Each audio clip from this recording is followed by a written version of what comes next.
standing in my scorched apartment hallway at 3 in the morning, clutching my rescued laptop while smoke alarms wailed behind me. I thought the worst part of this nightmare was over. Then I called my mother. After 5 years of sending her over $200,000 to keep our family afloat, after sacrificing my own dreams to pay their bills, she looked me straight in the eye when I arrived, seeking shelter, and said the words that shattered everything I believed about unconditional love. The piercing shriek of my fire detector ripped me from sleep at exactly 2:47 in the morning. I bolted upright in my Boston apartment, instantly smelling the acrid smoke seeping under my bedroom door. The hallway glowed orange through the gap beneath the frame, and I knew I had seconds to escape. I grabbed my laptop from the nightstand, snatched my phone from its charger, and crawled toward the window in my pajamas. The building's ancient heating system had finally betrayed us all. Sparks from corroded electrical wiring had ignited the basement, and flames were climbing through the walls like hungry serpents seeking prey. Fire trucks arrived as I stood barefoot on Commonwealth Avenue, watching orange tongues devour my home through broken windows. The bitter February wind cut through my thin cotton sleepwear, but the cold barely registered against my shock. 3 floors of the converted brownstone were engulfed, and my third-floor unit sat directly in the path of destruction. Captain Rodriguez from the Boston Fire Department approached me around dawn, his weathered face grim with exhaustion. "Ma'am, I'm sorry. The entire structure is compromised. Nobody's going back inside for at least 72 hours, and frankly, there won't be much left to salvage." My insurance adjuster couldn't assess the damage for 48 hours minimum. The Red Cross offered a voucher for 1 night at a nearby motel, but after that, I'd need somewhere to stay while rebuilding my entire life. Standing there in my pajamas with my laptop clutched against my chest, I felt more vulnerable than I'd ever experienced. Without thinking, I dialed my mother Barbara's number in Springfield. She'd always been there during childhood emergencies. When I broke my arm at age 8 when I got sick at summer camp, when my college boyfriend broke my heart, she dropped everything to help. Surely this qualified as the kind of crisis where family rallied together. The phone rang 4 times before her groggy voice answered. "Alicia, do you know what time it is?" "Mom, there was a fire. My apartment building caught fire. I lost everything." Silence stretched across the line for nearly 10 seconds. Then Barbara's voice returned sharp with irritation rather than concern. "Well, what do you want me to do about it? I was sleeping." My heart sank into my stomach. After 5 years of sending her thousands of dollars every single month, after prioritizing her financial needs over my own comfort and security, her first response wasn't sympathy or an immediate invitation home. It was annoyance at being disturbed. "I need somewhere to stay while I figure this out," I said quietly. "That's what insurance is for, Alicia. You're an adult now." The line went dead, leaving me standing on the sidewalk as the sun rose over the smoldering ruins of everything I owned. The drive from Boston to Springfield gave me 90 minutes to contemplate the twisted mathematics of my relationship with my family. As my Honda Civic hummed along Interstate 90, memories flooded back of how this financial arrangement had consumed 5 years of my life. It started when I turned 27 and landed my dream job at Brand Forward Agency as a senior marketing coordinator. After years of struggling through college and entry-level positions, I finally earned enough to envision a real future. I planned to save for a house down payment, maybe take that European vacation I'd always postponed, build the kind of life I'd worked so hard to achieve. Then the phone calls began. My father, Robert, had lost his construction supervisor position when the housing market contracted. At 54, he struggled to find equivalent work, and unemployment benefits barely covered basics. My brother Tyler needed tuition for welding certification at Springfield Technical Community College. My sister Emma required surgery for a deviated septum that insurance only partially covered. But the most urgent crisis was Barbara facing foreclosure on our childhood home. The adjustable rate mortgage had reset to a payment she couldn't manage on her retail salary from Macy's. She called me crying, explaining that losing the house would destroy our family's foundation.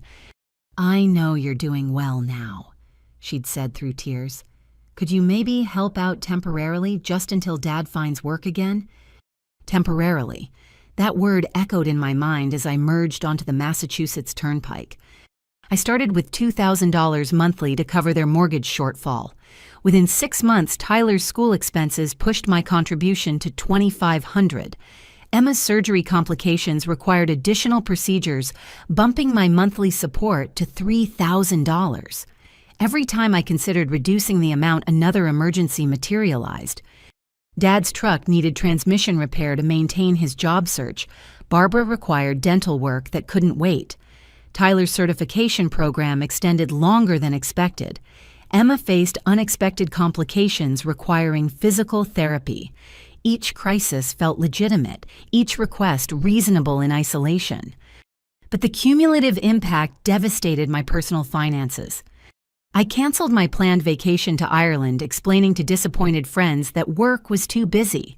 I postponed house hunting, claiming I wanted to save more for a larger down payment. I drove my 12-year-old Honda past its expected lifespan, joking that I was being environmentally conscious by avoiding unnecessary consumption. The truth was more painful. I was financing my family's stability while denying myself basic comforts. I bought generic groceries to stretch my food budget. I wore the same professional wardrobe for 3 years straight, claiming I preferred classic styles over trendy fashion. I lived in a studio apartment far longer than necessary, telling people I enjoyed minimalist living. Meanwhile, my family's lifestyle improved dramatically. They upgraded their cable package, installed central air conditioning, and renovated their kitchen. Tyler bought expensive welding equipment beyond his course requirements. Emma splurged on cosmetic procedures that went far beyond medical necessity. But I convinced myself this sacrifice was temporary. Dad would find stable employment soon. Tyler would graduate and contribute to household expenses. Emma would recover and return to work full-time. The family would recognize my generosity and gradually reduce their dependence on my financial support. Instead, my contributions became their new normal. The temporary assistance transformed into permanent expectation. What began as emergency relief evolved into an assumed entitlement to my earnings. As I exited the highway toward Springfield, I calculated the staggering total in my head, 62 months of escalating payments that now averaged nearly $3,000 monthly. Conservative estimates put my total contribution at well over $200,000. $200,000 I could have used for my own home, my own security, my own future. Yet when I needed them most, when fire had stripped away everything I'd worked to build, my mother's first response was irritation at being inconvenienced by my emergency. The mathematical absurdity of the situation hit me like a physical blow. I'd given them the equivalent of a house down payment, and they couldn't offer me a couch for a few nights. The bitter irony wasn't lost on me as I drove toward the home my money had saved from foreclosure, hoping for temporary shelter from the woman who'd never once thanked me for my sacrifices. Turning onto Maple Street felt like traveling back in time, except my childhood neighborhood had undergone a dramatic transformation that my bank account had inadvertently funded. The modest ranch house where I'd grown up now boasted professional landscaping with decorative stones and flowering shrubs that must have cost thousands. Fresh forest green shutters framed sparkling clean windows, and the driveway had been resurfaced with smooth asphalt that gleamed in the afternoon sunlight. I parked behind a pristine red Chevrolet Silverado that I didn't recognize, wondering if Dad had finally found stable work and purchased a new vehicle. Hope flickered in my chest that maybe the family's finances had stabilized enough that they'd no longer need my monthly contributions. The front door opened before I could knock, revealing Barbara in a silk blouse I'd never seen before. Her hair had been professionally styled and colored, eliminating the gray streaks that had worried her for years. She looked well-rested and healthy, clearly benefiting from reduced financial stress. "Alicia, what are you doing here?" she asked, blocking the doorway instead of inviting me inside. "I told you about the fire. I need somewhere to stay while I sort things out with insurance." Barbara's expression shifted from confusion to mild annoyance. Oh, right, the apartment thing. The apartment thing. 5 years of supporting her family and my catastrophic displacement warranted dismissal as the apartment thing. She stepped aside reluctantly, allowing me to enter the living room I remembered from childhood visits. Except this wasn't the same space at all. A massive flat-screen television dominated one wall connected to what appeared to be a premium sound system. The old furniture had been replaced with a leather sectional sofa and matching recliners. Hardwood floors gleamed with professional refinishing and expensive-looking artwork hung in frames that probably cost more than my monthly grocery budget. A man I didn't recognize sat in one of the recliner's feet propped up on an ottoman, sipping coffee from an elaborate espresso machine positioned on a granite kitchen counter, visible through the archway. He appeared to be in his mid-50s with graying hair and the soft physique of someone who'd never missed many meals. "Frank, this is my daughter Alicia," Barbara said with obvious reluctance. "Alicia, this is Frank." Frank raised his coffee mug in a casual greeting, but didn't stand or extend his hand. "Heard about the fire on the news. Rough break." I waited for Barbara to explain Frank's presence or offer basic hospitality like coffee or a place to sit. Instead, she remained standing by the door, arms crossed, clearly uncomfortable with my unexpected arrival. "So you need a place to crash?" she asked, making it sound like I was a college friend seeking a party weekend accommodation. "Temporarily, yes, until I can find a new apartment and replace my belongings." Barbara sighed heavily, the same exasperated sound she'd made throughout my teenage years when I'd requested rides to school activities or help with homework. "This isn't a shelter, Alicia. You're 32 years old. Figure it out." The words hit me like cold water. I stood in the living room that my monthly payments had prevented from foreclosure, surrounded by luxury items my financial support had made possible, while my mother refused me basic emergency assistance. Frank nodded approvingly from his recliner. "Barbara's right. You've got to be self-sufficient at your age." Self-sufficient. The man lounging in furniture I'd helped purchase in a house I'd saved from bank repossession was lecturing me about self-sufficiency while drinking coffee from a machine my sacrifices had funded. "I understand being independent," I said carefully, "but this is a genuine emergency. I lost everything in the fire." "That's what renter's insurance is for," Barbara replied curtly. "You should have planned better." Should have planned better. After 5 years of planning my entire budget around their needs, after sacrificing my own emergency fund to cover their crises, I should have planned better. I glanced around the renovated room again, calculating the cost of improvements visible just in this space. The flooring alone probably cost $8,000. The entertainment system easily ran $4,000. The furniture ensemble likely approached $6,000. Conservative estimates suggested $15,000 in upgrades to just the living room. $15,000 represented 5 months of my contributions. 5 months of eating ramen noodles and driving a car with questionable brakes so they could enjoy granite countertops and premium cable packages. "I see you've made some improvements to the house," I said, unable to keep the edge from my voice. "Frank's been helping with renovations," Barbara said proudly. "He's got wonderful taste in home design." Frank beamed from his recliner, clearly pleased with the recognition. "Just trying to make the place more comfortable." Comfortable. They'd made the place more comfortable using money I'd sent for basic survival needs, while I'd lived uncomfortably for years to ensure they could meet their obligations. "Mom, I've been supporting this family financially for 5 years," I said quietly. "I'm not asking for charity. I'm asking for temporary help during an actual emergency." "And we appreciate what you've done," she replied with the tone of someone discussing a pleasant but unnecessary gift. "But that doesn't mean we owe you free housing whenever you have problems." Free housing, in the home I'd literally saved from foreclosure. Frank set down his coffee mug and leaned forward. "Look, Alicia, we all face setbacks.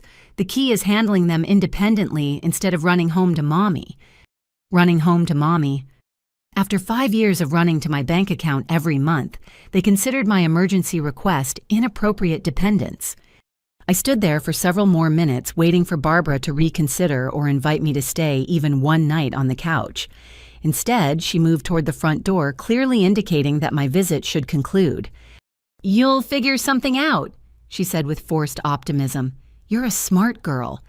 A smart girl who'd apparently been too stupid to recognize that unconditional financial support didn't guarantee basic human compassion in return.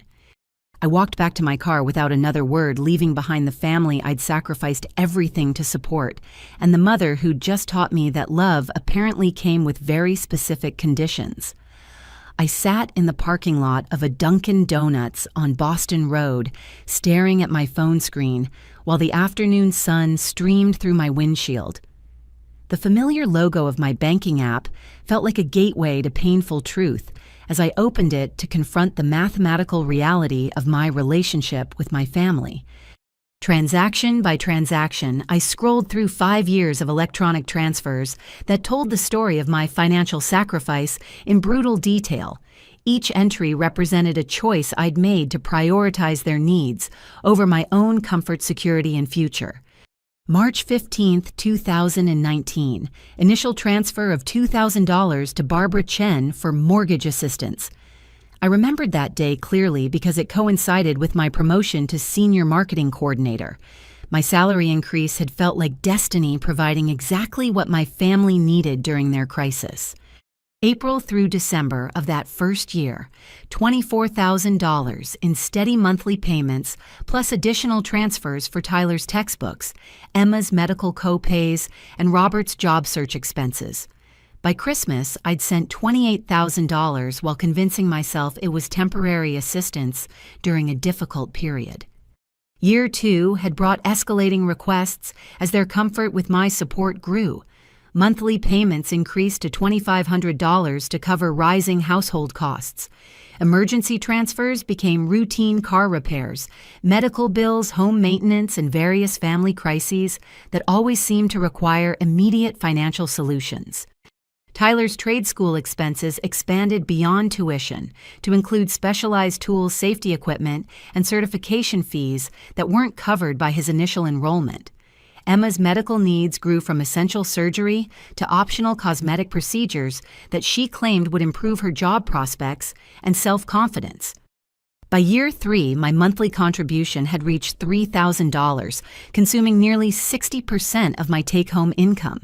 I'd moved to a studio apartment to reduce my housing costs, telling myself it was a temporary sacrifice that would end when their situation stabilized. Year 4 brought Frank into the picture, though I hadn't known about him at the time. The family's requests for increased support coincided with his arrival, but Barbara had explained the higher expenses as necessary, home maintenance and rising costs of living. I'd never questioned why their needs had suddenly expanded by another $500 monthly. Now calculating the total in the parking lot of a donut shop while homeless and exhausted, the numbers formed a devastating equation.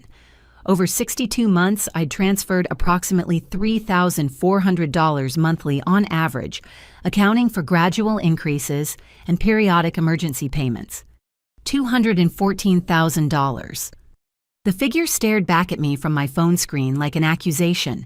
$214,000 that could have purchased a house, funded my retirement account, or provided genuine financial security for my own future. Instead, it had purchased me exactly nothing. Not gratitude, not consideration during my own crisis, not even basic human decency when I'd needed temporary shelter. I opened a note-taking app and began documenting the specifics, driven by some compulsion to understand exactly how thoroughly I'd been exploited. Mortgage payments that had prevented foreclosure, $68,000. Tyler's education and equipment, $31,000. Emma's medical procedures and cosmetic enhancements, $22,000. Robert's job search support and vehicle maintenance, $18,000. Home improvements and lifestyle upgrades, $43,000. Frank's mysterious expenses that had never been clearly explained, $32,000. The itemization made it worse somehow. I could have purchased a decent house with those mortgage payments.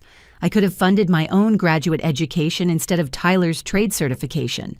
I could have invested in my appearance and health instead of Emma's optional procedures. I could have maintained my own vehicle properly instead of enabling Robert's transportation needs. But the most painful realization was the lifestyle disparity my sacrifice had created.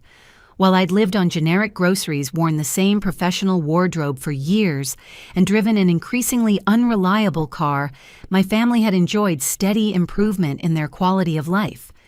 They'd upgraded their cable package to premium channels, while I'd canceled my streaming subscriptions.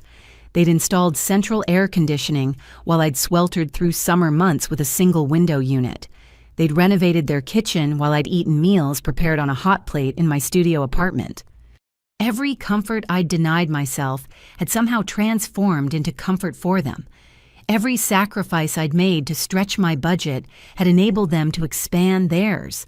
Every dollar I'd saved by living beneath my means had been transferred to support them living above theirs. And now, when catastrophe had stripped away everything I'd worked to build, they couldn't offer me a couch for a single night. My phone buzzed with a text message from Barbara. "Hope you find somewhere nice to stay. Let us know how the insurance works out." Let us know how the insurance works out. As if my homelessness was a minor inconvenience she'd hear about eventually through casual conversation. I screenshot the message and added it to my growing documentation file. Something about the casual cruelty of her tone struck me as important evidence of how completely our relationship had become one-sided. Sitting in that parking lot, surrounded by the familiar sights of my hometown while feeling more alone than ever, I began to understand that I'd been funding my own emotional abuse for 5 years. I'd paid over $200,000 for the privilege of being treated like an ATM rather than a daughter. The arithmetic of betrayal was simple and devastating. I'd given them everything, and they'd given me nothing in return except the expectation that I'd continue giving forever. The Sunrise Motel on Route 9 wasn't exactly the Ritz-Carlton, but at $68 a night, it represented affordable, temporary shelter while I figured out my next steps. The orange shag carpet and wood-paneled walls belonged to an earlier decade, but the room was clean and the Wi-Fi worked, which was all I needed for the moment. I sat on the edge of the polyester bedspread, finally ready to call my college friend Jessica and admit what I'd been hiding for 5 years. Jessica and I had maintained our friendship since graduation from UMass Amherst, but I'd gradually declined most social invitations, claiming work obligations or budget constraints that prevented me from joining group activities. Alicia. "Oh my God, I saw the news about the apartment fire. Are you okay? Where are you staying?" Jessica's voice carried genuine concern that felt foreign after my mother's indifference. "I'm at a motel for now. Listen, Jess, I need to tell you something I should have shared years ago." I explained the financial arrangement with my family, starting with the initial emergency and escalating to the current monthly transfers. Jessica listened without interruption, occasionally making soft sounds of disbelief as the scope of my situation became clear. "Wait, back up," she said when I finished. "You've been sending them $3,000 every month for 5 years, Alicia. That's insane. No wonder you never joined us for anything." I thought I was helping them through a temporary crisis. $3,000 a month isn't helping. That's like adopting 3 additional adults, and they kicked you out when you needed help. Hearing it summarized so bluntly by someone outside the situation made the dysfunction impossible to ignore. Jessica's shocked reaction confirmed what I'd suspected, but hadn't wanted to acknowledge normal families don't operate this way. "Remember Sarah's bachelorette party in Newport? You said you had a work conference that weekend." I couldn't afford the hotel and activities, I admitted. "And Tom's birthday dinner at that steakhouse you claimed you were on a cleanse." $50 for dinner seemed irresponsible when I was already stretched thin. "Jesus, Alicia. We thought you'd become antisocial or didn't enjoy our company anymore." The revelation that my friends had noticed my withdrawal but misunderstood the cause added another layer of shame to my situation. I'd isolated myself socially to fund my family's lifestyle, and nobody had realized the sacrifice I was making. "Show me their social media," Jessica said. "I want to see what they've been doing with your money." I hesitated, but Jessica insisted, so I pulled up Tyler's Instagram account on my phone. The feed told a story of comfortable living that contradicted his supposed financial struggles. Photos from last month showed him at a Red Sox game with premium seats behind home plate. Earlier posts featured his new Harley-Davidson motorcycle, a fishing trip to Cape Cod, and dinner dates at expensive restaurants in downtown Springfield. Emma's Facebook page was even more revealing. Her recent posts included photos from a spa weekend in Vermont, a designer handbag collection that probably cost more than my monthly rent, and professional photographs from a cosmetic procedure she described as medically necessary, but that looks suspiciously like purely aesthetic enhancement. "These pictures are from the past 6 months," Jessica said, scrolling through the evidence of their comfortable lifestyle. "Look at this vacation post from Emma. She's in the Bahamas drinking cocktails that cost $20 each." The Bahamas trip had occurred in January, right around the time Emma had called me crying about needing money for emergency dental work. Apparently, the emergency had been resolved quickly enough for her to vacation in the Caribbean a few weeks later. And look at Tyler's motorcycle posts. He's bragging about the custom modifications he's made. That bike probably cost $15,000. $15,000 represented 5 months of my contributions to their household expenses. Tyler had essentially taken 5 months of my financial sacrifice and converted it into a luxury vehicle, while I drove a 12-year-old Honda with a transmission that slipped in cold weather. "Your family has been living like kings while you've been eating ramen noodles," Jessica said bluntly. "This isn't financial assistance. This is exploitation." But the most painful discovery was Barbara's recent posts about her relationship with Frank. Photos showed them at wine tastings, dinner cruises, and weekend getaways to mountain resorts. The captions included loving references to Frank's generosity and thoughtfulness, painting him as a devoted partner who provided romantic experiences and financial stability. Financial stability that I had unknowingly provided while Frank received credit for the lifestyle my money had made possible. "Who is this guy?" Jessica asked, pointing to a photo of Frank and Barbara at what appeared to be an expensive restaurant. "Her boyfriend, Frank. I met him today for the first time, but apparently he's been living there for almost a year. Living there rent-free while you've been sending $3,000 a month. Alicia, you've been supporting some stranger's comfortable retirement." The social media evidence made my situation undeniably clear. While I'd been sacrificing my social life, postponing my dreams, and living below my means, my family had been documenting their upgraded lifestyle online for everyone to see. They'd used my financial support to fund luxury experiences while portraying themselves as generous, successful people who'd achieved comfortable living through their own efforts. Every vacation photo, every expensive purchase, every restaurant check-in represented money I'd earned through long hours at work and careful budgeting. But they'd received all the enjoyment while I'd experienced all the deprivation. "I feel like such an idiot," I said, staring at photos of Emma's spa treatments, while remembering how I'd been cutting my own hair to save money for their household expenses. "You're not an idiot. You're a generous person who got taken advantage of by people who should have protected you instead of exploiting you." Jessica's anger on my behalf felt validating in a way I hadn't expected.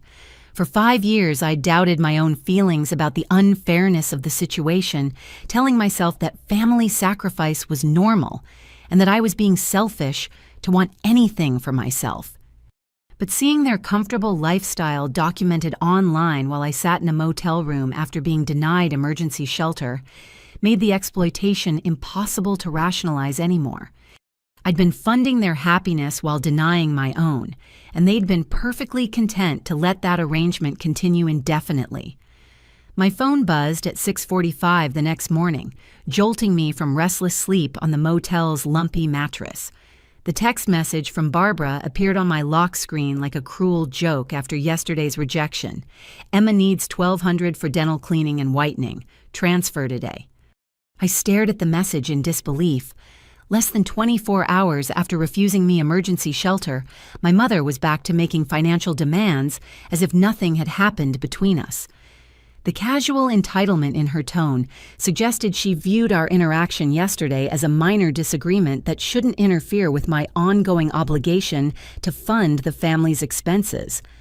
$1,200 for dental cleaning and whitening, not emergency root canal surgery or urgent medical treatment, but cosmetic dental procedures that were entirely optional. Emma apparently needed her teeth professionally brightened, while I sat in a roadside motel trying to rebuild my entire life from scratch. I screenshot the message and started a new folder on my phone labeled Documentation. Something about Barbara's tone and timing struck me as important evidence of their manipulation tactics, though I wasn't sure yet what I planned to do with the information.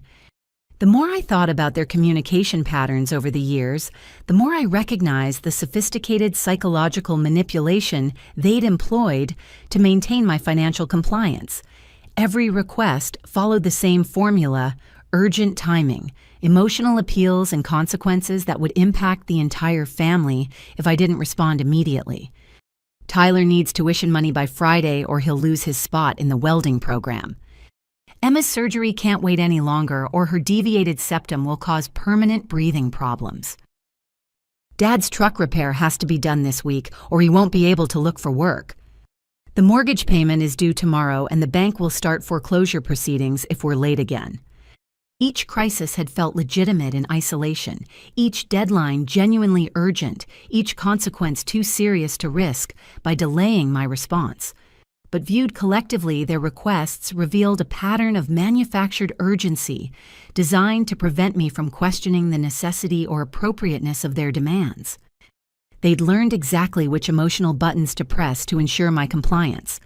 Appeals to family loyalty, fears about Tyler's educational future, concerns about Emma's health anxiety about the family home being lost forever. Every request had been framed as a temporary emergency that would resolve quickly, but the emergencies had continued for 5 consecutive years. I opened my laptop and began researching financial abuse tactics, curious whether my situation matched established patterns of exploitation. What I found was deeply disturbing and remarkably familiar. Financial abuse often involved family members who gradually increased demands while isolating the victim from outside perspectives. Check. Abusers typically created artificial urgency around requests to prevent careful consideration of the appropriateness. Check. They often portrayed themselves as victims of circumstances while painting the financial provider as selfish for questioning the arrangement. Check. Most importantly, financial abusers rarely express genuine gratitude for the support they received, instead treating it as an entitlement or obligation that the provider owed them due to family relationships or past benefits. Double check. As I researched, my phone rang with a call from a number I didn't recognize. The caller ID showed a Springfield area code, so I answered cautiously. Alicia, this is Diane Morrison, your mother's neighbor. I hope you don't mind me calling. I vaguely remembered Mrs. Morrison from childhood visits, though we'd never spoken directly as adults. I wanted to reach out because I've been concerned about some things I've overheard, and after seeing your mother's social media posts, I felt like someone should tell you the truth about how she's been representing your relationship. My stomach dropped. What do you mean? Well, Barbara has been telling neighbors that you're finally contributing your fair share to the household after years of taking advantage of your parents' generosity.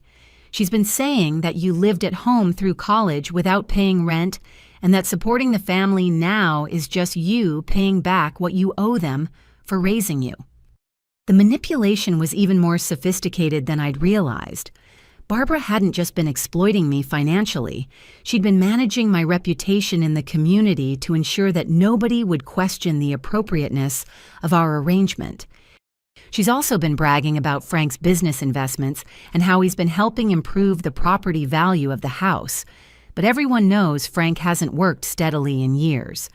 We've all been wondering where the money was coming from for all their home improvements and lifestyle upgrades. Mrs. Morrison's revelations confirmed my worst suspicions about how my financial support had been perceived and misrepresented. Instead of recognizing my sacrifice, Barbara had portrayed me as a deadbeat daughter, finally fulfilling my obligations to the family that had invested in raising me. "I thought you should know because it didn't seem right to me.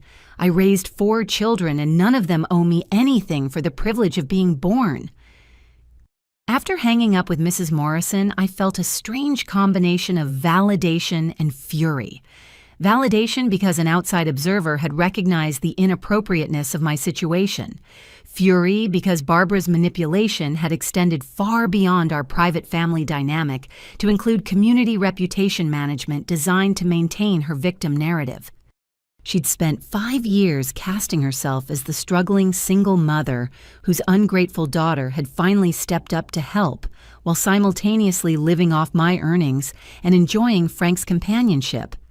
The public story bore no resemblance to the private reality of my financial sacrifice and social isolation.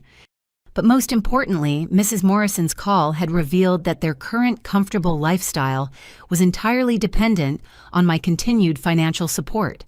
Frank's business investments were apparently non-existent, which meant my monthly transfers were the primary funding source for their home improvements, luxury purchases, and recreational activities, which gave me for the first time in 5 years genuine leverage in our relationship. The question was what to do with it. Instead of transferring the $1,200 for Emma's dental vanity project, I decided to call Barbara directly and demand some honest answers about their family finances. If I was going to continue supporting them, I needed to understand exactly where my money was going and why their expenses kept escalating despite my increasingly generous contributions. Barbara answered on the 3rd ring, her voice cheerful with the assumption that I was calling to confirm the money transfer. "Oh, good, I was hoping you'd call. Emma has an appointment this afternoon, so if you could send the payment by noon, that would be perfect." "Actually, Mom, I'm not calling about the transfer. I want to talk about something else first." The shift in her tone was immediate and unmistakable. "What do you mean?" "I want to understand your household budget. I've been supporting this family for 5 years, and I think I deserve to know how my money is being spent." "Alicia, we've been through this. You know where the money goes. Mortgage, utilities, groceries, medical expenses. But those expenses keep increasing despite my larger and larger contributions. Something doesn't add up." Silence stretched across the phone line for nearly 15 seconds. When Barbara spoke again, her voice carried a defensive edge that immediately raised my suspicions. "Things get more expensive. That's how inflation works." "Mom, my contributions have increased by 50% over 5 years. That's not normal inflation." "Well, we've had additional expenses." "What additional expenses?" Another pause longer this time. I could practically hear her calculating how much truth to reveal without damaging her financial arrangement with me. "Frank has been helping with household management and property improvements. Those cost money. Frank's been living there. He's been staying here sometimes to help with projects around the house. Sometimes." Mrs. Morrison had suggested Frank had been there for almost a year, but Barbara was still trying to minimize his presence and impact on their expenses. "How long has Frank been staying there?" "It's not really your business who I spend time with, Alicia." "It becomes my business when I'm paying the bills for whoever's living in that house." The defensiveness in Barbara's voice escalated quickly. "Frank contributes to the household. He's not some freeloader." "How does he contribute?" "He helps with improvements and investments that increase the property value." Investments. That was a new word in our conversations about their finances. For 5 years, every request had been framed as essential survival expenses, but now Barbara was admitting to investments funded by my contributions. "What kind of investments?" "Business opportunities that will generate income eventually." "What business opportunities?" "Look, Alicia, Frank has experience in landscaping and property development. He's been advising us about ways to increase our long-term financial stability." Property development. Frank, the unemployed boyfriend, had somehow transformed into a financial advisor, guiding my family's investment strategy using my monthly transfers as seed capital. Mom, I need you to be completely honest with me. How much of my monthly payments have been going to Frank's business ventures? That's not how it works. The money goes into our general household account. And then some of it goes to Frank for his business projects. Frank is part of our household now. His success benefits everyone. Part of our household. Barbara had essentially admitted that I'd been unknowingly supporting Frank's living expenses and business schemes for months, while she'd presented all requests as essential family survival needs. How long has Frank been part of your household? About 10 months. 10 months.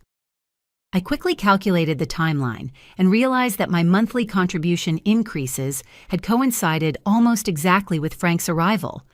What Barbara had described as rising household costs had actually been Frank's integration into their financial structure. So when you asked me to increase my monthly payments to cover higher expenses, you were actually asking me to support Frank. I was asking you to help support our family's financial stability. Frank isn't family. He is to me. The admission hung in the air between us like a challenge. Barbara had been prioritizing her boyfriend's comfort and business ambitions over her daughter's financial well-being, using my earnings to fund a man I'd never met, while I'd been living like a graduate student to stretch my budget around their needs. What happened to his landscaping business? There were some setbacks with previous ventures, but he's learned from those experiences. Setbacks. That was an interesting euphemism for whatever had ended Frank's previous employment and left him available to become a full-time dependent in my mother's household. Mom, I've been homeless for less than 24 hours, and instead of offering me help, you're asking for more money to pay for Frank's dental cosmetics and business investments. Emma's dental work isn't cosmetic, it's preventative care. $1,200 for cleaning and whitening was definitely cosmetic, but Barbara's automatic deflection revealed how thoroughly she'd learned to rationalize every expense as essential rather than optional. I think we need to have a serious conversation about boundaries and realistic expectations for this financial arrangement. What do you mean? I can't continue sending $3,000 a month indefinitely, especially when I don't know how the money is being spent. The silence that followed felt different from her previous pauses. This time I could sense genuine alarm behind her hesitation. Alicia, this family has been counting on your support. You can't just abandon us because you're having temporary problems. Abandon them. After 5 years of sacrificing my own security to ensure theirs questioning the sustainability of unlimited financial support was characterized as abandonment. But her choice of words revealed something important. They had been counting on my support, not appreciating it, not viewing it as generous assistance during a difficult period, but counting on it as a permanent income source that they had every right to expect would continue indefinitely. I'm not abandoning anyone. I'm asking for reasonable transparency about how my contributions are being used. Fine, I'll send you a budget breakdown next week. Next week, another delay tactic to avoid immediate accountability while maintaining access to my bank account. I'd prefer to review the information before sending any more payments. Alicia, Emma's appointment is this afternoon. And there it was, the return to artificial urgency, designed to prevent me from thinking too carefully about the appropriateness of their request. For the first time in 5 years, I didn't automatically capitulate to their timeline. Emma's appointment can wait until we have this conversation. I hung up before Barbara could respond, leaving her to contemplate the possibility that her golden goose might finally be developing some financial boundaries. The Springfield Public Library offered free internet access and a quiet place to conduct research that would probably disturb other motel guests if I did it from my room. I settled into a corner computer terminal with my laptop and spent the morning investigating Frank's background and business history. What I discovered was far worse than I'd imagined. Frank Morrison's landscaping company, Green Valley Property Services, had been dissolved 3 years ago, following a series of legal challenges that painted a picture of systematic financial irresponsibility. Public court records showed unpaid contractor bills totaling $67,000 tax liens from the state of Massachusetts for $31,000 in unpaid employment taxes and civil judgments from former clients claiming work had been abandoned mid-project after full payment had been received. The Better Business Bureau listing for Green Valley Property Services showed an F rating based on 12 unresolved complaints about incomplete work and poor communication. Customer reviews described Frank as charming and persuasive during initial sales meetings, but unreliable when it came to following through on contracted services. But the most disturbing discovery was a bankruptcy filing from 2 years ago that listed Frank's total debts at over $140,000. The filing included credit card balances, unpaid business loans, federal tax obligations, and a judgment from his former business partner alleging that Frank had misappropriated company funds for personal use. Frank Morrison wasn't a successful landscaping entrepreneur facing temporary setbacks. He was a habitual business failure with a documented history of financial mismanagement and questionable ethics. And my mother had been using my monthly contributions to subsidize his living expenses and fund his latest business schemes for nearly a year. I printed the public records and continued digging into property records for the family house. What I found there was equally shocking. Barbara had refinanced the mortgage 6 months ago, taking advantage of the payment history I'd provided to qualify for a lower interest rate and extracting $43,000 in cash through the refinancing process. $43,000 that should have been equity in the house I'd helped save from foreclosure.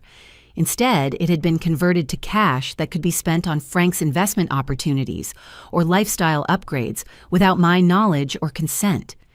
The refinancing documents listed Barbara's income as sufficient to support the new mortgage payments, which was mathematically impossible unless my monthly contributions were being counted as her regular income. The bank had essentially approved her loan application based on money I was providing, but I'd never been informed about the refinancing or consulted about the cash extraction. I'd been used as a phantom co-signer for a mortgage refinancing that benefited Frank and Barbara while increasing their monthly obligations and extending the timeline for paying off the house. But the most infuriating discovery was in the property improvement permits Barbara had filed with the city over the past year. The permits listed Frank Morrison as the contractor for landscaping kitchen renovations and bathroom upgrades, totaling over $28,000 in declared value. Frank had been paying himself to make improvements to a house I'd been supporting, using my contributions as both the funding source and his personal income. Every dollar I'd sent to help with their mortgage and household expenses had been available for Frank to redirect into home improvement projects that increased the property's value while lining his own pockets. The financial scheme was elegant in its deception and devastating in its impact on my personal finances.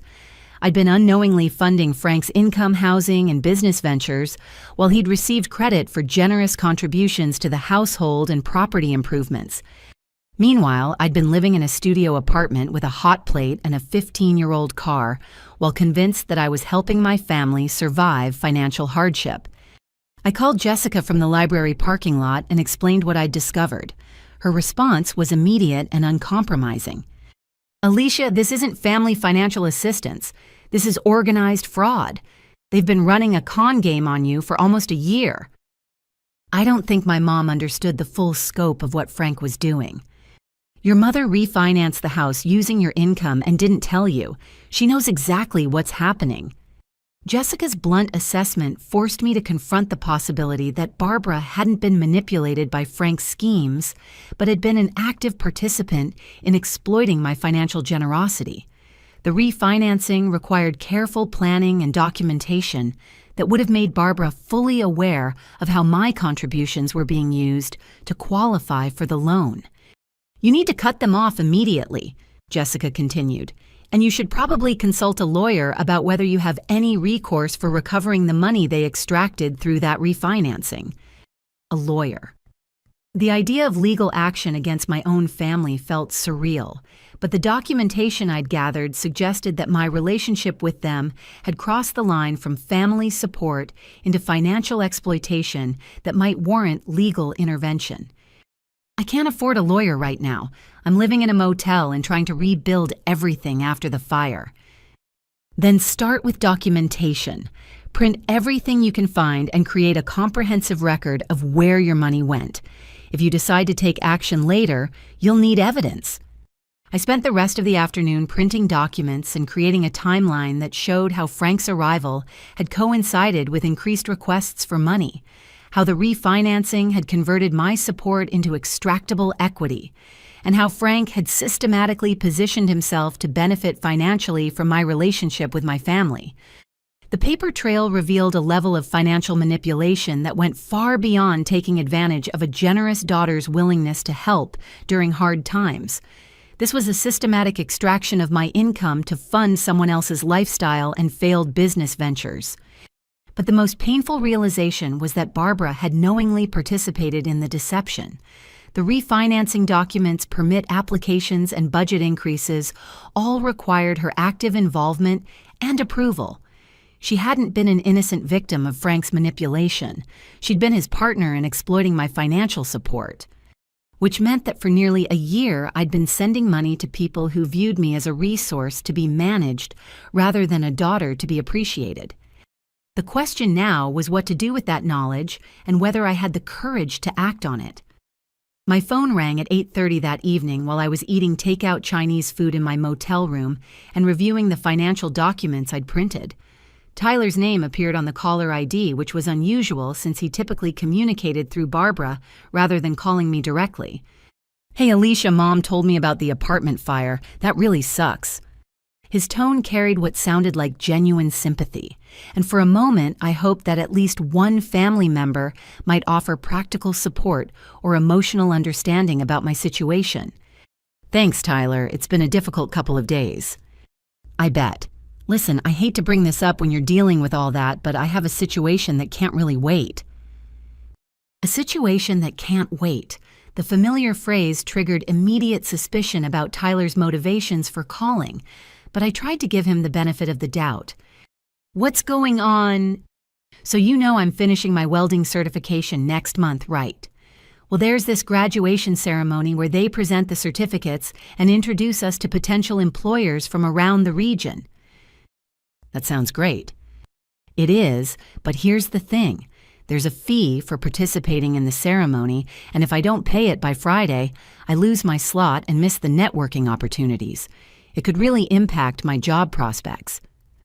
Of course there was a fee, and of course it was due by Friday with dire consequences if not paid immediately. The manipulation playbook was apparently shared among all family members. "How much is the fee?" "It's $1,800. $1,800 for a graduation ceremony fee seemed excessive, but trade schools sometimes had unusual requirements that didn't apply to traditional college programs. "That seems like a lot for a ceremony fee." "Well, it includes the certificate presentation, a networking dinner with employers, and access to exclusive job placement services that aren't available to graduates who don't participate. Did you know about this fee when you enrolled?"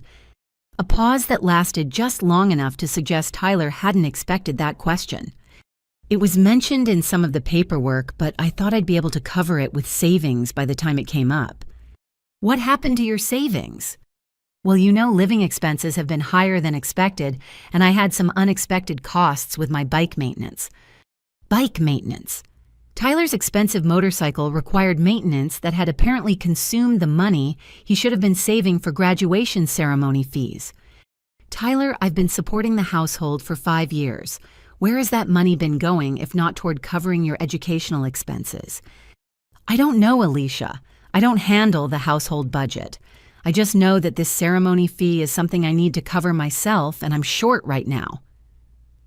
The deflection was smooth but unconvincing. Tyler claimed ignorance about household finances while simultaneously calling me for money because family resources weren't available to cover his personal expenses. "Have you talked to Mom about using household funds for this?" She said the household budget is tight right now and suggested I ask you directly since it's related to my education. Barbara had apparently trained Tyler to bypass family financial discussions and appeal directly to me for anything above basic survival expenses.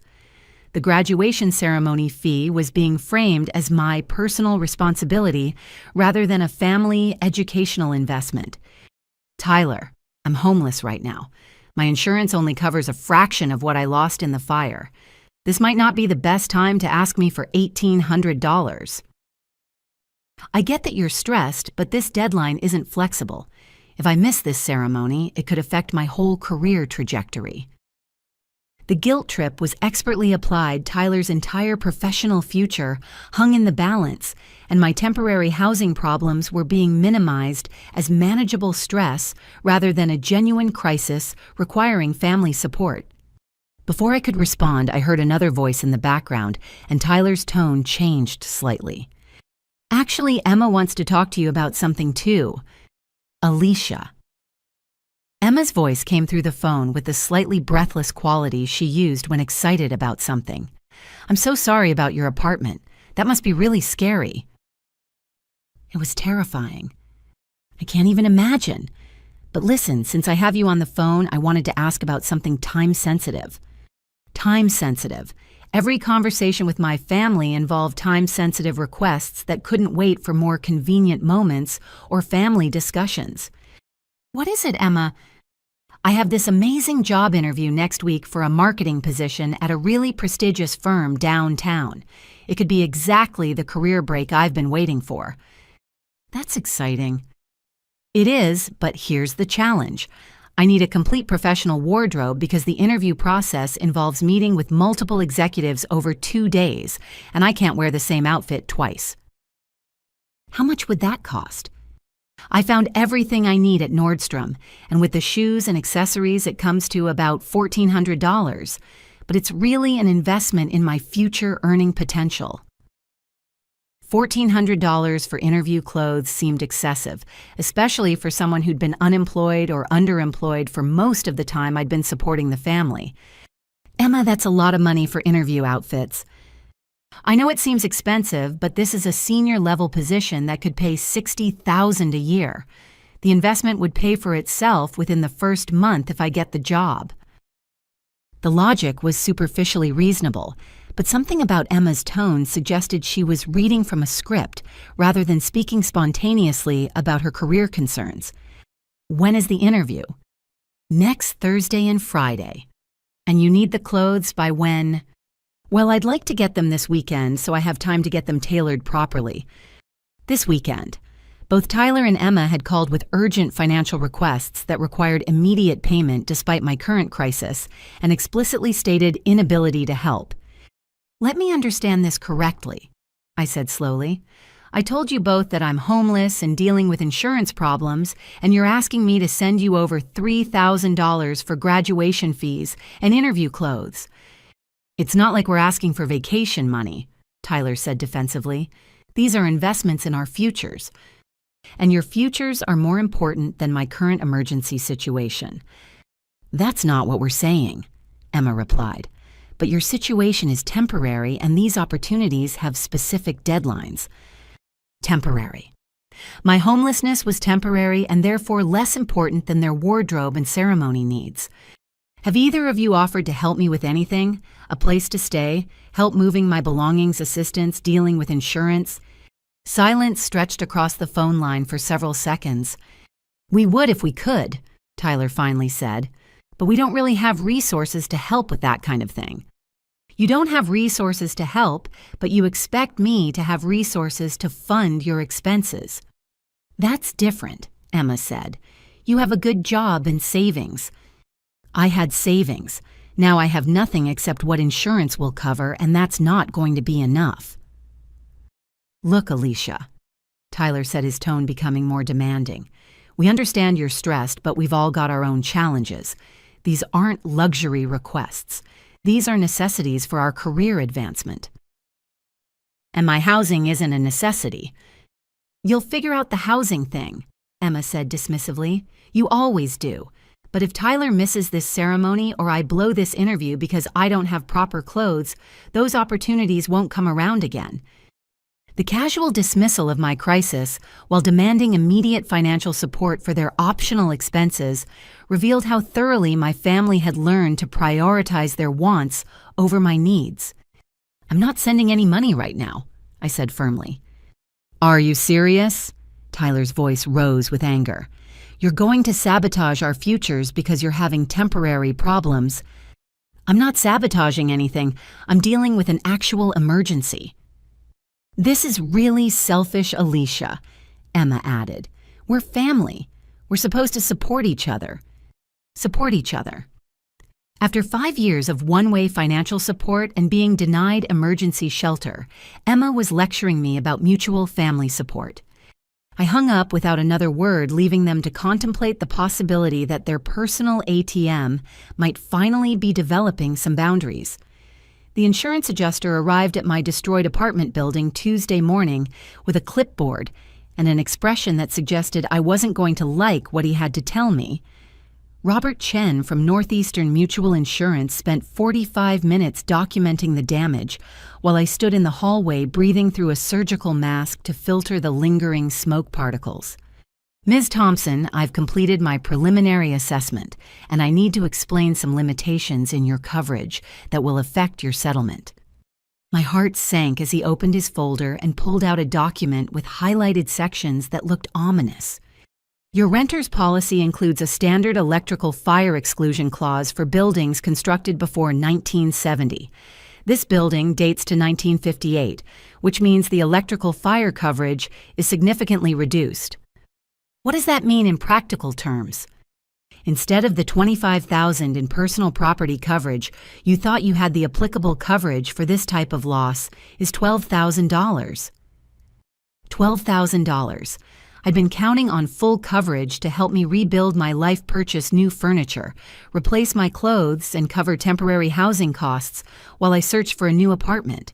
$12,000 would barely cover basic necessities, leaving me financially devastated for months. Is there any way to appeal that determination? The exclusion is clearly stated in your policy documents. I'm sorry, but electrical fires in older buildings carry higher risk, which is why the coverage is limited. Robert's professional sympathy felt hollow as he explained that I'd been paying premiums for years without understanding that my actual coverage was less than half what I'd believed I had. The good news is that your additional living expense coverage will help with temporary housing costs up to $4,000 over 6 months. $4,000 over 6 months worked out to about $650 monthly for housing assistance, which might cover a basic motel room but wouldn't help with security deposits, utility connections, or furniture replacement for a permanent residence. After Robert left, I sat in my car calculating the devastating math of rebuilding my life on $12,000. Basic furniture for a one-bedroom apartment would cost at least $8,000. A security deposit and first month's rent would consume another $3,000.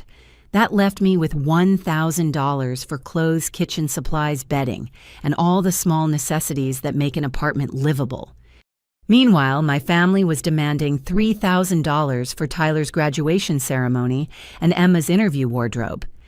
I called Barbara to explain the insurance setback, hoping that news of my genuine financial crisis might generate some sympathy or reconsideration of their recent requests. Mom, I got the insurance assessment today and it's not good news. Oh no, what happened? The coverage is only $12,000 instead of $25,000 because of an exclusion clause for electrical fires in old buildings. Silence on the other end for several seconds. Well, that's disappointing, but at least you'll get something. Mom, $12,000 won't cover rebuilding my life. I'll need months to recover financially. I'm sure you'll figure something out. You're resourceful. The casual dismissal of my crisis felt like a physical blow. I just explained that I was facing potential financial ruin, and Barbara's response was confidence that I'd somehow handle it independently. This means I can't help with Tyler's ceremony fee or Emma's interview clothes right now. Alicia, they're counting on that money. Tyler's deadline is Friday and Emma's interview is next week. I understand, but I literally don't have the money. I need every penny for basic survival. You could take out a loan or use credit cards temporarily. A loan? Barbara was suggesting I go into debt to continue funding my family's optional expenses while I struggled to afford basic necessities after losing everything in a fire. Mom, I'm not taking out loans to pay for graduation ceremonies and designer interview outfits while I'm homeless. You're being dramatic. You're staying in a motel, not living on the street. Dramatic. My genuine financial crisis was being minimized as dramatic overreaction, while their voluntary expenses were treated as urgent necessities. I'm hanging up now. Alicia, wait. Maybe we could work out some kind of payment plan. A payment plan for Tyler's ceremony fee. Barbara was treating my family relationships like a commercial transaction with flexible payment terms, rather than recognizing that I needed support during an actual emergency. There's no payment plan. I can't afford to help anyone right now. This is really disappointing. The children are going to be very upset. The children, Tyler and Emma, aged 25 and 23 respectively, were being characterized as children whose disappointment was my responsibility to manage through continued financial sacrifice. They'll have to find another solution. What other solution? You're the only one with money.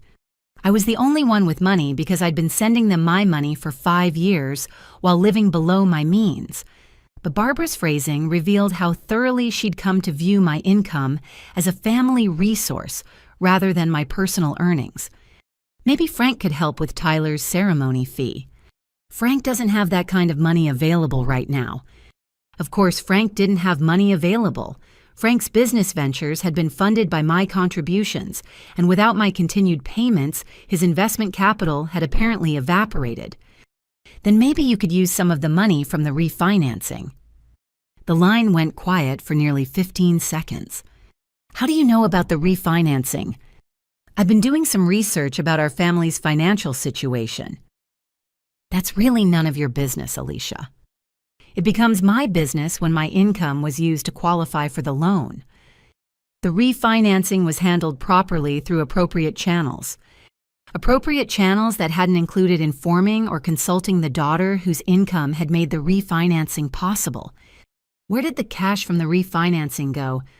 That money was invested in property improvements that benefit the whole family. Property improvements performed by Frank and paid for with money I'd contributed to household expenses, creating a circular financial arrangement where my support had been converted into Frank's income, while Barbara extracted equity from the house I'd helped save. Mom, I've lost everything in a fire. My insurance won't cover rebuilding my life, and instead of offering help, you're asking me to take out loans to continue funding everyone else's expenses. Family members support each other during difficult times. Which family members have supported me during this difficult time? Silence. I need to go. Alicia, think carefully about what you're doing. This family has been counting on your help. Counting on my help. Not appreciating it, not grateful for it, but counting on it as a permanent entitlement that I couldn't withdraw without being accused of abandoning my responsibilities. Maybe it's time for this family to stop counting on me and start supporting themselves. I hung up and turned off my phone, exhausted by the emotional manipulation and financial pressure from people who should have been offering comfort and assistance during the worst crisis of my adult life. Instead, they were treating my catastrophic loss as a minor inconvenience that shouldn't interfere with their continued access to my bank account. Wednesday evening in my motel room, I made a decision that felt both terrifying and liberating. I was going to test my family's true priorities by temporarily removing myself from their financial equation and observing their response. If they genuinely cared about my well-being, they would express concern and offer support during my crisis. If they only valued my bank account, their response would focus exclusively on the impact to their financial situation. I composed a group text message to Barbara, Tyler, and Emma, choosing my words carefully to create a realistic scenario that would reveal their authentic feelings about our relationship. I have some difficult news to share. My company announced layoffs today and my position has been eliminated effective Friday. I'll receive 2 weeks severance pay, but after that, I won't have income until I find a new job. Combined with my insurance shortfall, I won't be able to send any money for the next 3 to 6 months while I rebuild my finances and career. I'm sorry this timing is terrible with Tyler's ceremony and Emma's interview, but I have no choice. I hope you understand. I sent the message and set my phone aside, genuinely nervous about their response. Part of me hoped they would surprise me with compassion and offers of help. Part of me expected exactly what I received. My phone started buzzing within 90 seconds. Barbara called first, her voice sharp with panic rather than sympathy. Alicia, are you sure about this layoff? Did you check with HR about severance extensions or unemployment benefits? I'm sure, Mom. The decision is final. But what are we supposed to do about Tyler's ceremony fee? It's due Friday. Not, how are you handling this crisis? Or, do you need help with anything? But immediate focus on how my unemployment would affect their financial plans. I don't know what you'll do about Tyler's fee. I can't help. This is a disaster. Tyler's been counting on that money. I'm sure this is disappointing, but I've been counting on having a home and a job, so we're all dealing with unexpected changes. It's not the same thing. Your job situation is temporary, but if Tyler misses this ceremony, he loses the opportunity forever. Temporary. My layoff was temporary, but Tyler's ceremony was a once-in-a-lifetime opportunity that took priority over my unemployment crisis. I have to go, Mom. Wait, have you looked into personal loans or credit card advances? This is just a short-term cash flow problem. She hung up when I didn't respond, leaving me to wait for the next wave of contact. Tyler texted 15 minutes later. Are you serious about this layoff? I can't believe you'd let me down like this when you know how important this ceremony is. Let him down. My involuntary unemployment was being framed as a personal betrayal of Tyler's educational goals. Emma called at 9:47, crying before I even answered the phone. Alicia, please tell me you're going to figure something out. I can't go to this interview without proper clothes. This could change my entire life. Emma, I just lost my job. I'm more concerned about keeping a roof over my head than your interview wardrobe. But you always figure things out. You're smart with money. There has to be some way to cover just $1,400. There isn't. What if I promise to pay you back when I get the job? You've never paid me back for anything before. That's because you never asked me to. I never asked because you never offered. Silence, then more crying. This is ruining everything. I've been planning this interview for weeks. Emma, normal people buy interview clothes with their own money. Normal people don't lose their jobs at the worst possible time. The blame was clear. My layoff was poorly timed inconvenience rather than a legitimate crisis-deserving family support. The most revealing response came from Frank, who somehow had access to Barbara's phone and felt entitled to contact me directly about my family's financial situation. Alicia, this is Frank. Barbara told me about your work situation. I understand these things happen, but I wanted to suggest some creative solutions for maintaining your family support during this transition period. Creative solutions. Frank the tax evader was offering financial advice about maintaining support for his comfortable lifestyle despite my unemployment. What kind of solutions? Well, you could consider a home equity loan against your family home since you've been contributing to those mortgage payments. Or there are short-term lending options with reasonable interest rates for people with good credit. Frank was suggesting I mortgage my family's house or take out high-interest loans to continue funding his living expenses while I was unemployed and homeless. Frank, I don't own any part of the family home and I can't take out loans while unemployed. There are ways around employment verification if you work with the right lenders. Frank was suggesting fraudulent loan applications to maintain my financial support for their household. I'm not committing fraud to pay for Tyler's graduation ceremony. It's not fraud if the situation is temporary. You'll be employed again soon. The casual suggestion of illegal financial activity to preserve my family's comfortable lifestyle revealed Frank's true character and his influence on Barbara's financial decisions.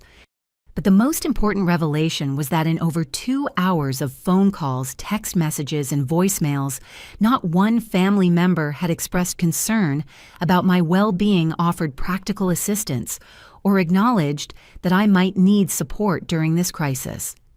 Every contact focused exclusively on how my unemployment would affect their financial plans and what I could do to minimize the impact on their comfort and goals. Tyler never asked how I was handling the stress of losing my job. Emma never offered help with my housing situation. Barbara never expressed sympathy for my compounded difficulties. Frank never suggested that maybe his business ventures could wait until my situation stabilized. Their response had revealed the truth about our relationship. I was valued as a financial resource, not as a person deserving care and support during difficult times. Which meant my decision about how to proceed had just become much easier. I let my family stew in uncertainty about my fabricated layoff for 24 hours before their collective panic reached a fever pitch that revealed the true depths of their entitlement and selfishness. The messages that flooded my phone Thursday evening were unlike anything I'd experienced in 5 years of supporting them, and they stripped away any remaining illusions about their feelings toward me as a person rather than a funding source. Barbara's voicemail at 6:15 was the first indication that their desperation had transformed into ugly aggression. Alicia, I've been thinking about this supposed layoff and something doesn't add up. I called your company's main number and asked about recent personnel changes, and they wouldn't confirm anything. I think you're lying about losing your job to get out of your family responsibilities. If that's true, this is the most selfish thing you've ever done. Call me back immediately. She'd called my workplace to verify my employment status. Barbara had become so panicked about losing access to my income that she'd violated basic boundaries by contacting my employer without permission to investigate whether my crisis was legitimate.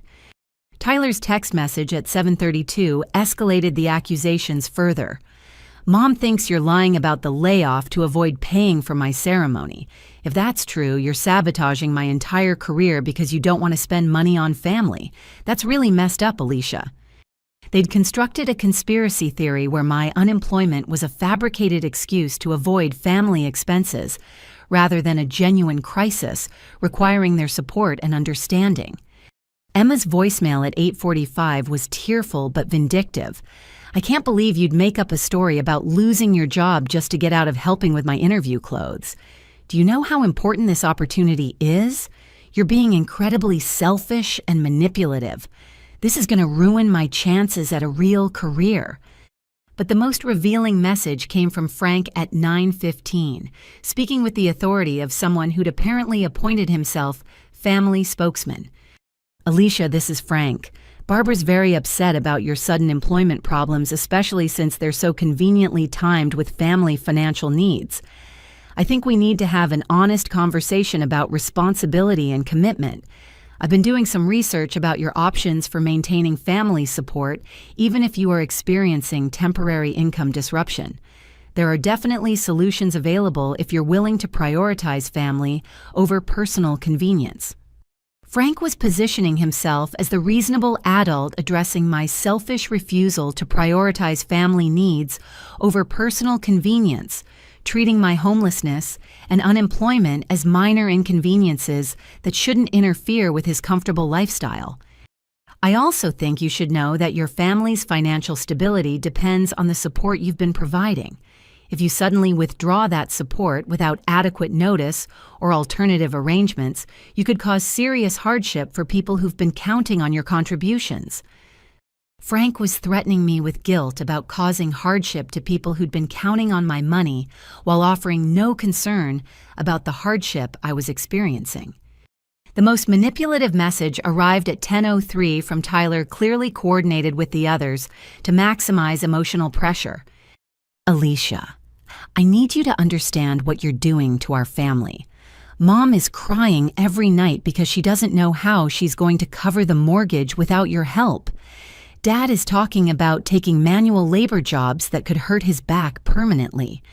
Emma is devastated about missing her career opportunity, and I'm going to have to explain to my instructors and potential employers why I can't participate in graduation ceremonies that everyone else can afford.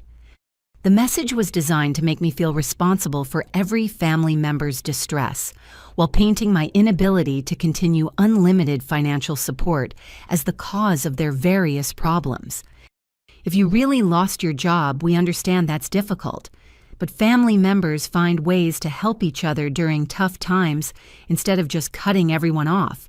There have to be options you haven't considered if you actually want to maintain your relationships with the people who love you.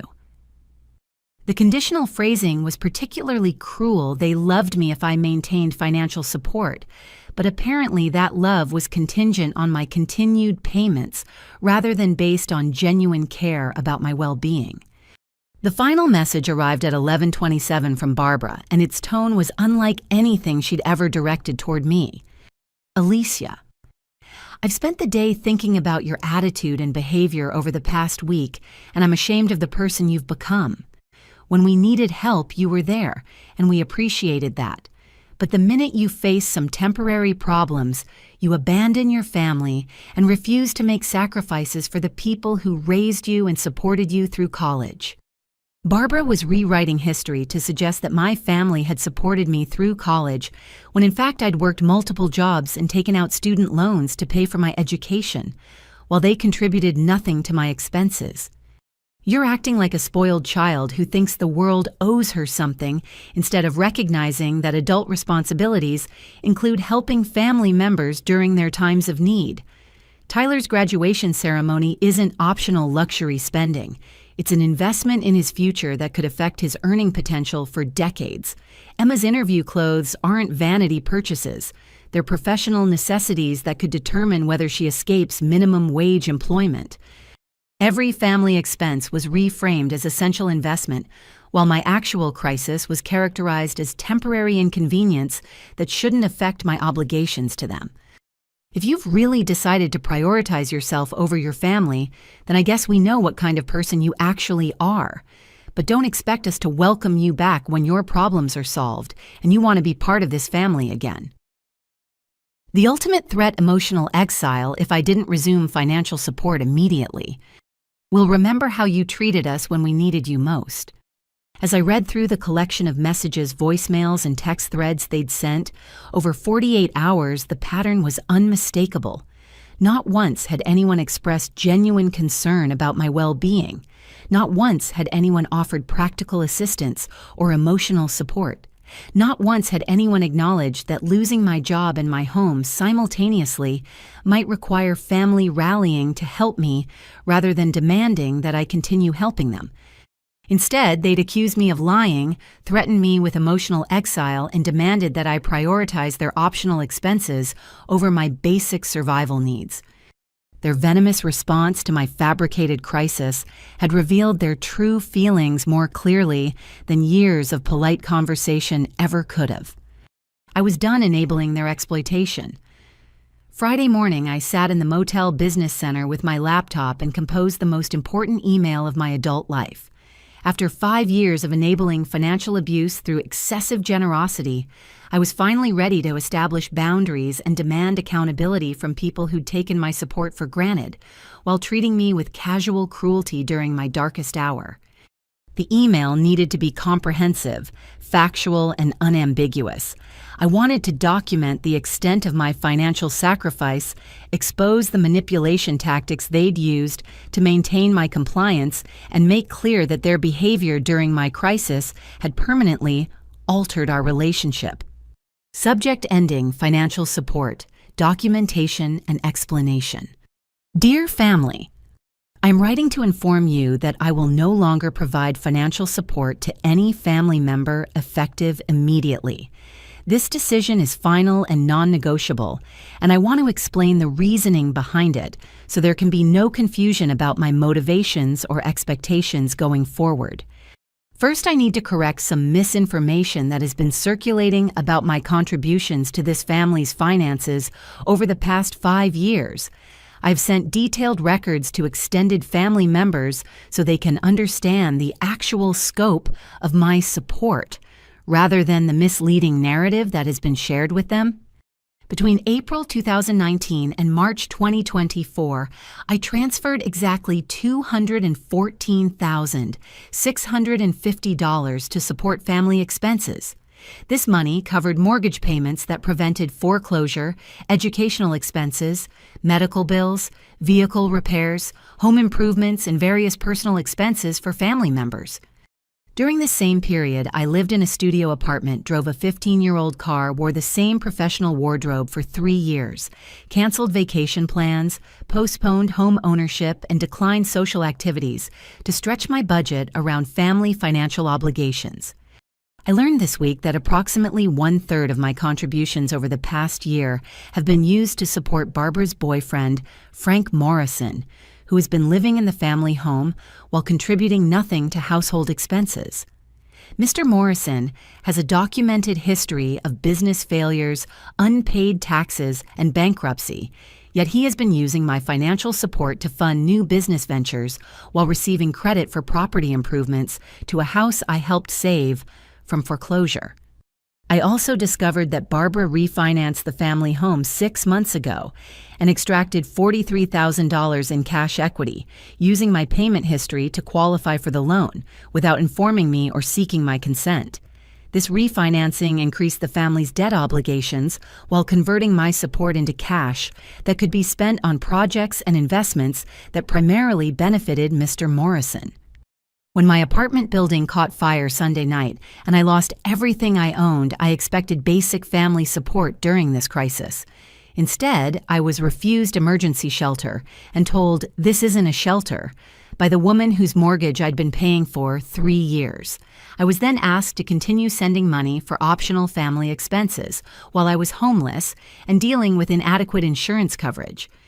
Over the past week, family members have demanded over $3,000 for graduation ceremony fees and interview clothing, while dismissing my genuine financial crisis as temporary problems that shouldn't interfere with their access to my bank account.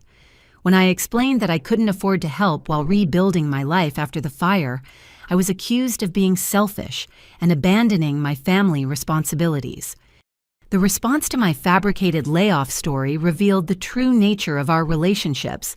Not one family member expressed concern about my well-being or offered assistance during what they believed was a legitimate employment crisis.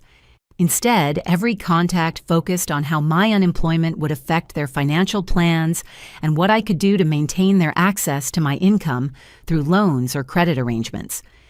I was accused of lying about losing my job to avoid family expenses.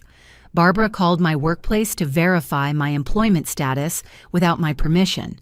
Tyler claimed I was sabotaging his career by being unable to pay for his ceremony. Emma called me selfish and manipulative for not funding her interview wardrobe. Frank suggested fraudulent loan applications to maintain family support during my supposed unemployment. This response pattern revealed that I am valued by this family as a financial resource rather than as a person deserving care support and basic human decency during genuine crises. I am copying extended family members on this email because Barbara has been telling people that I was previously taking advantage of family generosity and that my financial support represents me finally contributing my fair share after years of freeloading. This narrative is completely false. I have been entirely financially independent since age 22 and have been supporting other family members consistently since age 27. Going forward, I will have no further involvement in any family member's financial decisions, emergencies, or lifestyle choices. I will not respond to requests for money loans, co-signing arrangements, or financial advice. I will not provide housing, transportation, or other material support during family crises. I am also ending my relationship with Barbara and Frank entirely. I will not visit the family home, participate in family gatherings where Frank is present, or maintain any contact with Barbara until she ends her relationship with the man who has been exploiting my financial support while contributing nothing to family stability. Tyler and Emma may contact me for relationship building purposes only, but any mention of money, financial assistance, or material support will result in immediate termination of our conversations. I am willing to rebuild authentic relationships based on mutual respect and genuine care, but I will not continue enabling financial dependence that has prevented you from developing adult independence and self-sufficiency. Aunt Linda, Uncle Marcus, and extended family. I apologize for any confusion about family finances that may have been caused by misleading information. I hope this clarification helps you understand the actual dynamics that have been operating in our family. I appreciate your support during this difficult time and look forward to building genuine relationships based on honesty and mutual respect. This decision is final. I will not debate, negotiate, or reconsider these boundaries under any circumstances. The pattern of financial exploitation, emotional manipulation, and casual cruelty during my crisis has demonstrated that continuing to support this family would be enabling abuse that prevents everyone from developing healthy independence and self-respect. I wish everyone success in building sustainable finances and genuine relationships based on reciprocal care rather than one-sided obligation. Alicia. I attach spreadsheets documenting every transfer screenshots of their demands during my crisis public records about Frank's financial history and evidence of the mortgage refinancing that had used my income without my knowledge. Before sending the email, I copied Aunt Linda, Uncle Marcus, and several cousins who'd been receiving Barbara's misleading information about my family role. I wanted them to understand the truth about our financial dynamics and Frank's parasitic influence on family relationships. The send button felt like stepping through a doorway into a completely different life. For 5 years, I'd been trapped in a cycle of financial obligation and emotional manipulation that had prevented me from building authentic relationships or genuine security. Now, I was finally free to discover what life looked like when I prioritized my own well-being and reserved my generosity for people who appreciated it, rather than demanding it as an entitlement. I woke at 7:15 Saturday morning to the distinctive buzz pattern of my phone, receiving multiple calls in rapid succession. 25 missed calls, 52 text messages, 14 voicemails, and 3 emails marked urgent. The financial support that had quietly sustained my family's comfortable lifestyle for 5 years had vanished overnight, and the resulting chaos was immediate and comprehensive. Barbara's first voicemail, recorded at 6:42 a.m., was barely coherent through her panic and rage. "Alicia, what have you done? The mortgage payment bounced this morning. Tyler's ceremony fee was declined. Emma can't get her interview clothes. Frank's tax payment failed. Everyone is calling me asking questions about that email. Call me immediately." Tyler's text messages grew progressively more desperate and angry as his graduation ceremony deadline approached. 6:48 a.m. The ceremony fee payment failed. They're giving my slot to someone else. 7:03 a.m.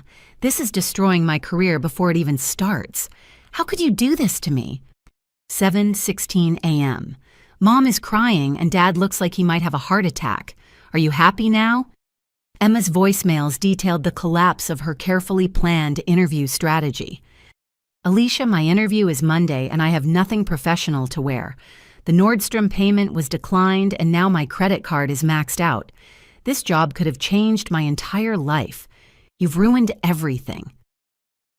But the most revealing responses came from extended family members who'd received my documentation email and were now calling Barbara demanding explanations about the financial arrangements I described.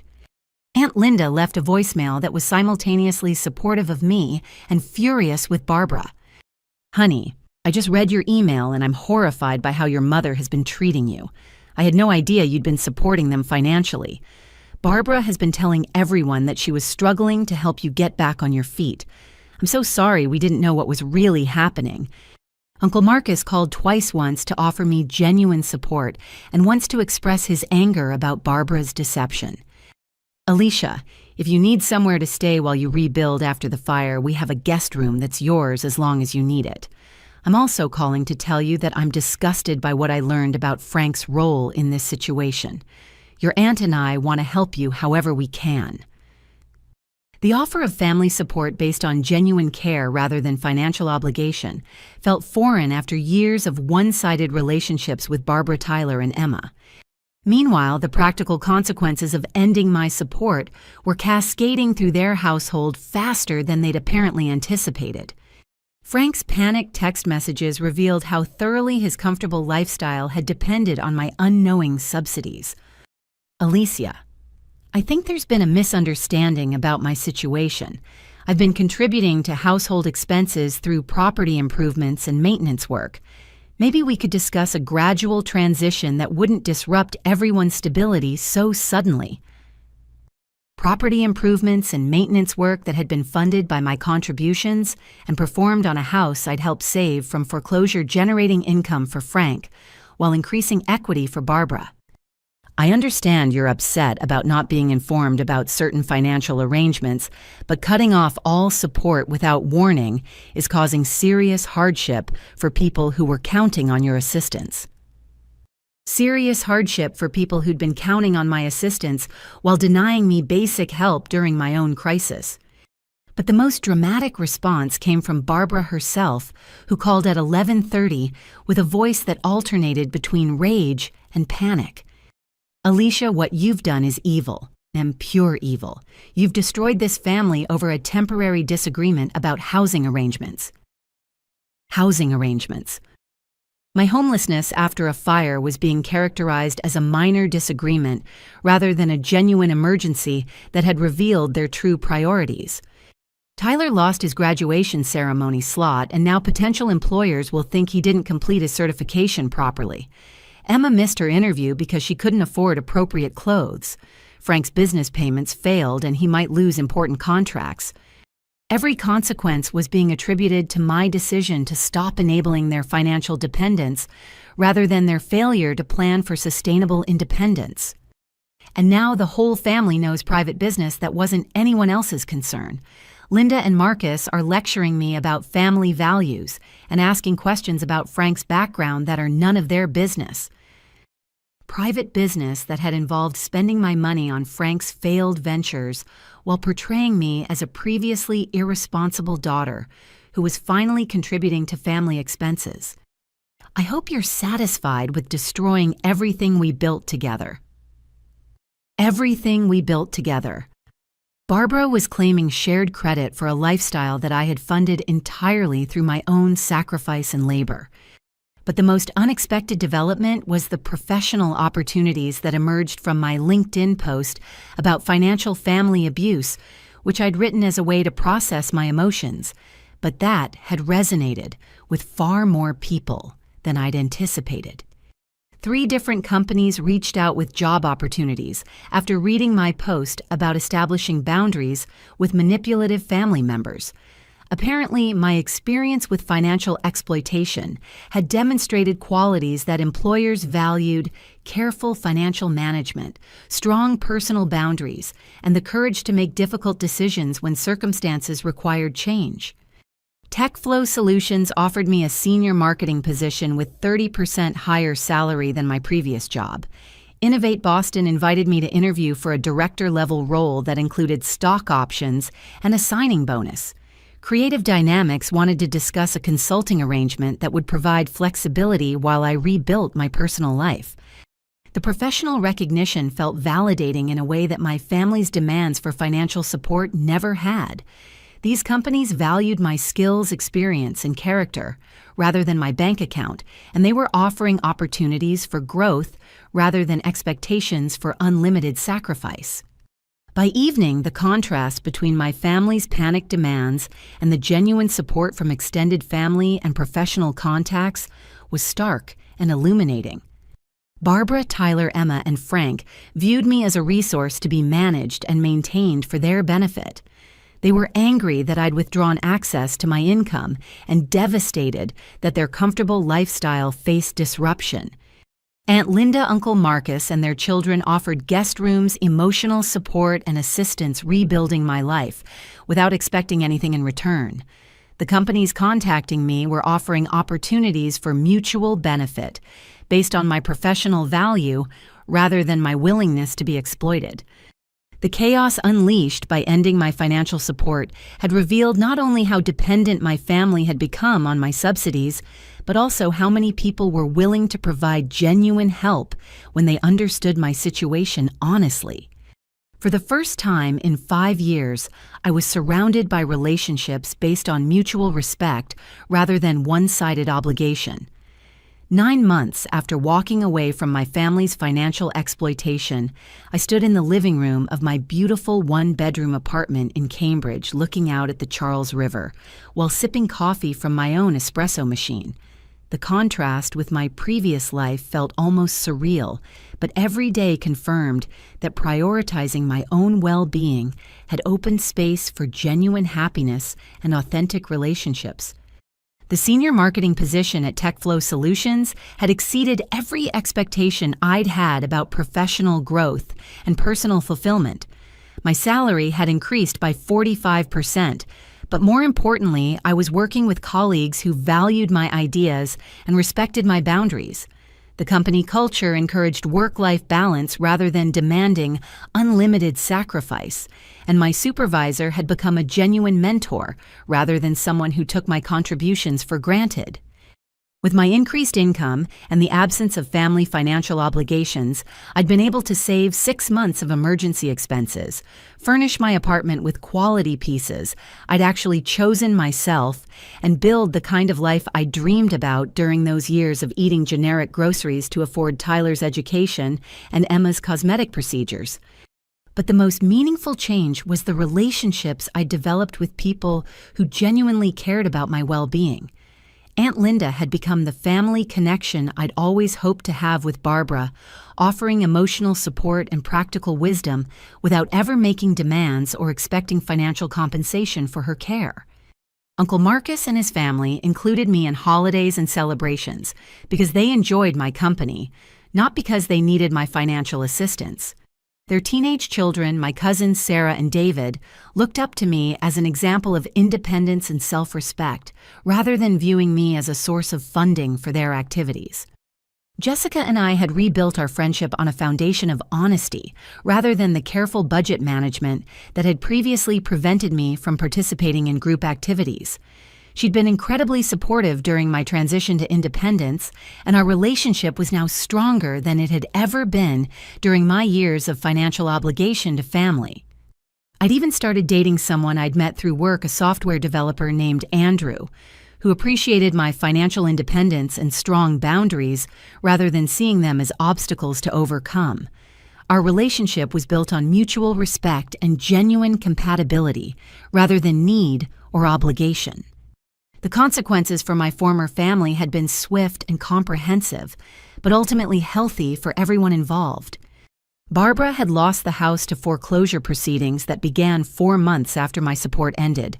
The mortgage payments I'd been covering for 3 years were impossible to maintain on her retail salary, especially without the additional household contributions I'd been providing. She'd been forced to move in with Frank's elderly mother in a cramped apartment that offered none of the privacy or comfort they'd enjoyed while living off my earnings. Frank had disappeared entirely when my financial support stopped flowing. His business ventures collapsed without access to my income, his tax obligations remained unmet, and his contribution to Barbara's life proved to be entirely dependent on the resources I'd been unknowingly providing. Barbara eventually admitted that Frank had been using her for housing and financial support rather than building a genuine romantic relationship. But this recognition came only after he'd moved on to exploit someone else's generosity. Tyler had been forced to complete his welding certification through traditional student loans and part-time employment, which had actually improved his work ethic and professional maturity significantly. Missing the expensive graduation ceremony had no impact on his job prospects, and he'd found steady employment with a manufacturing company that valued his technical skills over his networking connections. More importantly, Tyler had reached out to me 6 months after my financial cutoff to apologize for his behavior during my crisis and ask if we could rebuild our relationship on healthier terms.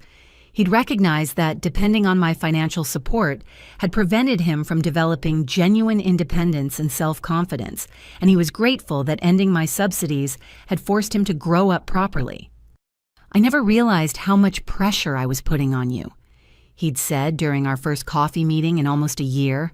"I was so focused on my own needs that I didn't think about what you were sacrificing to help me. That wasn't fair to either of us." Tyler's apology felt genuine because it came after he'd learned to support himself rather than before he'd lost access to my bank account. He was building his career through his own efforts now, and our relationship was developing into authentic sibling affection rather than one-sided financial obligation. Emma had initially struggled more with the transition to independence, primarily because she'd become accustomed to using my financial support for optional lifestyle expenses, rather than genuine necessities. She'd missed her dream job interview because of the wardrobe crisis, but had eventually found employment with a smaller company that paid less but offered room for advancement based on performance rather than appearance.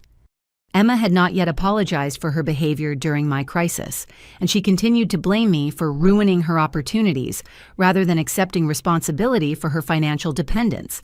However, she'd stopped contacting me with demands or requests, and I was content to let her process her resentment without my involvement. Some relationships couldn't be salvaged, and Emma's entitled attitude toward my earnings had revealed character issues that went beyond simple financial confusion. I wished her well, but I didn't miss the stress of managing her constant needs and demands. Barbara's response to losing my support had been the most dramatic and ultimately the most telling. She'd initially spent months trying to restore our previous arrangement through guilt manipulation and family pressure. But when those tactics failed, she'd become genuinely angry about my boundaries and independence. "You've become a completely different person," she'd complained during our last phone conversation. "You used to care about family." "I used to enable family dysfunction," I'd replied. "Now I care enough to require healthy relationships." Barbara had refused my conditions for rebuilding our relationship, which included ending her involvement with exploitative men like Frank, attending family therapy to address her manipulation tactics, and acknowledging the inappropriateness of her financial demands during my crisis. "I don't need therapy," she'd said indignantly. "I need a daughter who understands family loyalty." Family loyalty, in Barbara's definition, meant unlimited financial support without reciprocal care or basic human decency during emergencies. Since I was no longer willing to provide that kind of one-sided relationship, she'd chosen to maintain her victim narrative rather than examine her own behavior. I'd made peace with the possibility that Barbara and I might never have a healthy relationship. Some people were too invested in their patterns of exploitation to change even when those patterns destroyed their relationships with people who genuinely loved them. But the most rewarding development was the support I'd received from extended family and professional contacts who'd witnessed my journey from financial exploitation to genuine independence. My story had resonated with many people who'd experienced similar family dynamics, and I'd been invited to speak at several events about financial boundaries and family relationships. "You showed me that saying no to family demands isn't selfish," one woman had told me after a presentation at a local women's business group. "It's the most loving thing you can do when the relationship has become unhealthy." That perspective had become central to my understanding of family relationships and personal boundaries. Real love required mutual respect and consideration, not unlimited sacrifice from one person to enable comfort for others. As I stood in my apartment that Saturday morning reflecting on the transformation my life had undergone, since that night when my building caught fire, I felt profound gratitude for the crisis that had revealed the truth about my family relationships. Losing everything in the fire had been devastating, but it had also freed me from a system of financial abuse that had prevented me from building authentic happiness and genuine security. The people who truly cared about me had rallied to help during my emergency, while those who'd only valued my bank account had revealed their true priorities through their cruel response to my crisis. I'd learned that family wasn't defined by shared DNA or childhood history, but by mutual care, respect, and support during difficult times. Aunt Linda, Uncle Marcus Tyler after his growth period, Jessica Andrew, and my professional colleagues had become my chosen family because they valued me as a person rather than as a resource to be managed. The question I wanted to leave you with today is this. Have you ever found yourself in a relationship where your value seemed tied to what you could provide rather than who you are as a person? And if so, what steps did you take to establish healthier boundaries? I hope my story helps anyone who might be struggling with similar family dynamics to recognize that saying no to exploitation isn't selfish. It's the foundation for building relationships based on genuine love and mutual respect. Please like this video. If it resonated with you, subscribe for more stories about overcoming difficult family situations and share your own experiences in the comments below. Your story might be exactly what someone else needs to hear today. Thank you for listening, and remember, you deserve relationships that celebrate who you are, not just what you can give. Take care of yourselves, and I'll see you in the next story.